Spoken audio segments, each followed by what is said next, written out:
Welcome to Siri homely kitchen and tips. ఈరోజు మనము పచ్చిపులుసు ఎలా తయారు చేసుకుందామో చూద్దాం. ముందుగా కొద్దిగా చింతపండుని తీసుకొని దాంట్లో వాటర్ పోసి ఒక 15 మినిట్స్ దీన్ని బాగా నానబెట్టుకోవాలి. ఇలా నానబెట్టుకోవడం వలన గుజ్జు ఈజీగా వచ్చేస్తుంది. 15 మినిట్స్ తర్వాత దీన్ని బాగా కలపాలి.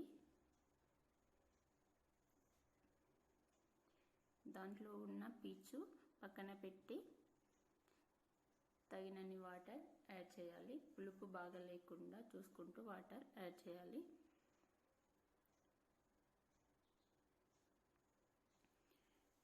ఇప్పుడు ఒక ఆనియన్ కట్ చేసి అందులో వేయాలి మరియు తగినంత సాల్ట్ యాడ్ చేయాలి. కొద్దిగా కారపొడి.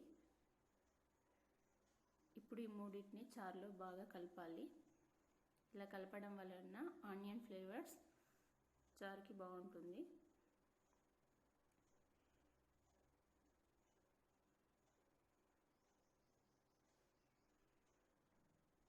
ఇలా కలిపి పక్కన పెట్టుకోవాలి.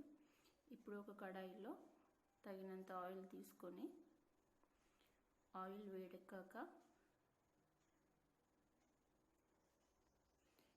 2 ఎండుమిర్చీలను వేయాలి మరియు జీలకర్ర,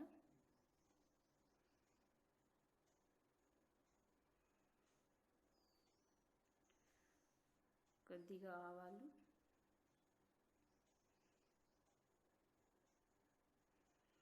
కొద్దిగా పసుపు మరియు కరివేపాకు వేసి ఒకసారి కలపాలి. ఇప్పుడు ఈ పోపును మనము ముందుగా తయారు చేసి పెట్టుకున్న చారులో వేయాలి.